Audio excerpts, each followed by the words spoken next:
नमो बुद्धाय, जय भीम, जय भारत, जय संविधान, जोहार साथियों।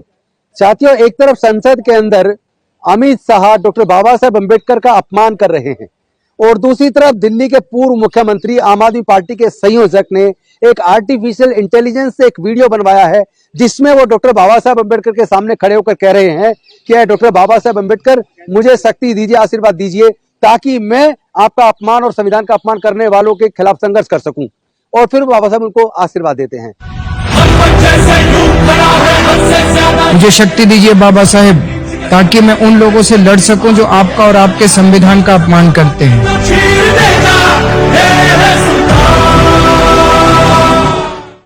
तो ये भी तो डॉक्टर बाबा साहेब अम्बेडकर का अपमान है कि आज से सही लगभग 2 साल पहले 5 अक्टूबर 2022 को जब 12,000 लोगों के साथ मैंने बौद्ध धर्म की दीक्षा ली थी और डॉक्टर बाबा साहेब अम्बेडकर की 22 प्रतिज्ञाएं दोहराई थी और भारतीय जनता पार्टी ने उसको एक बहुत बड़ा मुद्दा बनाया था, एक राजनीतिक मुद्दा बनाया था। गुजरात चुनाव के लिए भारतीय जनता पार्टी ने मुद्दा बनाया, लेकिन तब मेरे साथ आम आदमी पार्टी के मुखिया अरविंद केजरीवाल या कोई भी नेता मेरे साथ समर्थन में खड़ा नहीं हुआ। खड़ा होना तो दूर की बात है, एक ट्वीट तक नहीं किया। तो आप अगर डॉक्टर बाबा साहेब अम्बेडकर को सम्मान करना चाहते हैं तो कम से कम एक ट्वीट के माध्यम से ही मेरा साथ ही दे देते। और आज एक फर्जी वीडियो बनाकर कि बाबा साहेब अम्बेडकर मुझे शक्ति दें ताकि मैं लड़ सकूं और आशीर्वाद ले रहे हैं, ये गलत है। दोहरा चरित्र चलेगा नहीं। देश के लोग सब सच जान चुके हैं, ऐसे चलने वाला नहीं है। उधर संसद के अंदर डॉक्टर बाबा साहेब अम्बेडकर की प्रतिमा को हटाकर एक किनारे पे लगा दिया, उसके खिलाफ हमने इतना बड़ा आंदोलन किया, उस पर भी आपका ट्वीट नहीं आया, उस पर तो आप नहीं बोले, आपके लोग भी नहीं बोले। इसका मतलब आप डॉक्टर बाबा साहेब अम्बेडकर का दिल से सम्मान नहीं करते हैं। आप शहीद भगत सिंह की भी फोटो लगाते हैं, आप डॉक्टर बाबा साहेब अम्बेडकर जी की भी फोटो लगाते हैं, लेकिन शहीद भगत सिंह जी ने मैं नास्तिक क्यों हूं ये किताब लिखी, क्या काम कभी आपने पढ़ी है? डॉक्टर बाबा साहेब अम्बेडकर हमेशा संविधान की बात करते थे, सबको न्याय की बात करते थे, समानता की बात करते थे, सबकी स्वतंत्रता की बात, भाईचारे की बात करते थे। डॉक्टर बाबा साहेब अम्बेडकर संविधान को पढ़िए, वो किसी एक धर्म को बढ़ाने की बात नहीं करते, लेकिन आप करते हैं। ये तो दोहरा चरित्र है।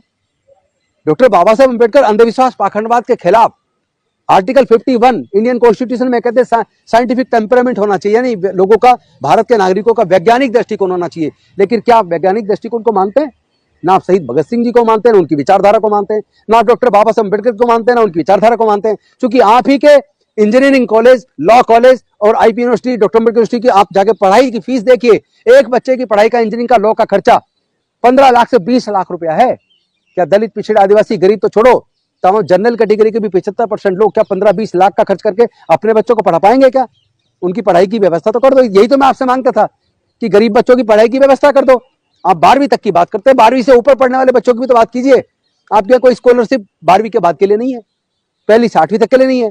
जय भी मुख्यमंत्री प्रतिभा विकास योजना बंद पड़ी है, जबकि आपने अब से 1-1.5 महीने पहले बकायदा प्रेस कॉन्फ्रेंस करके कहा था कि मैं उसको चालू कर रहा हूं। आज दिल्ली सरकार ने एक बहुत महत्वपूर्ण फैसला लिया है और मैं दिल्ली के दलित समाज के लिए, एसटी समाज के लिए, ओबीसी समाज के लिए, ईडब्ल्यूएस वालों के लिए एक बहुत अच्छी खुशखबरी लेके आया हूं। दिल्ली में हमने 2017 में स्कीम चालू की थी, मुख्यमंत्री जय भीम योजना। लेकिन आज मुझे बेहद खुशी है पूरे दलित समाज को, ओबीसी समाज को, ईडब्ल्यूएस, हमारे गरीब भाइयों को बताते हुए कि आपके बच्चों के लिए आज दिल्ली सरकार ने इस स्कीम को दोबारा चालू कर दिया है। लेकिन नहीं हुई। मैं इंतजार कर रहा हूं कब करेंगे। मैं आपसे निवेदन करता हूं कि इस तरह के झूठे प्रपंच रचने के बजाय आर्टिफिशियल इंटेलिजेंस से बाबा साहब आपका आशीर्वाद दे रहे हैं, ऐसी वीडियो बनवाने की बजाय उनकी बात को मान लो। जो वो चाहते थे देश में नागरिकों को क्या क्या अधिकार मिलने चाहिए, उसको लागू करो, तब अच्छा लगेगा। अदरवाइज इस तरह की नोटंकी प्लीज बंद कीजिए अरविंद जी। याद करो वह दिन जब मंदिर प्रवेश के समय हमारे साथ जो हुआ था।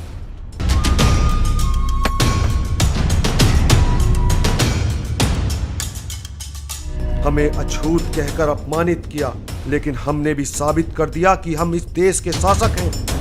हमारे पूर्वजों को छल से, कपट से पराजित करके हमारी सारी संपत्ति, हमारी सारी विरासत लूटी। यह लड़ाई गद्दी पाने की नहीं,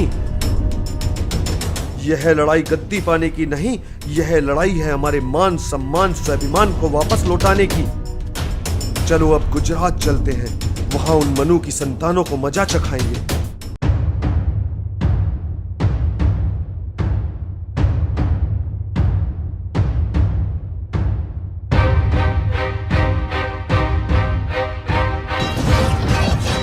लगभग 2.5 वर्षों से इस पर कार्य चल रहा है।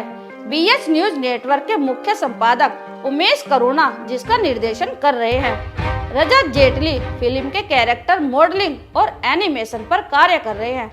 वहीं मैं यानी राधा करुणा स्टोरी बोर्ड पर कार्य कर रही हूं और अन्य दर्जनों लोगों का भरपूर सहयोग मिल रहा है।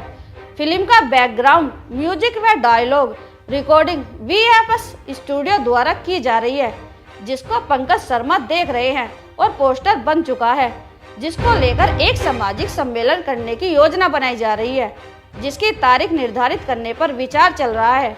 इस प्रोजेक्ट को पूरा कर देने के बाद बहुजन समाज के गौरवशाली इतिहास पर आगे भी कार्य जारी रहेगा।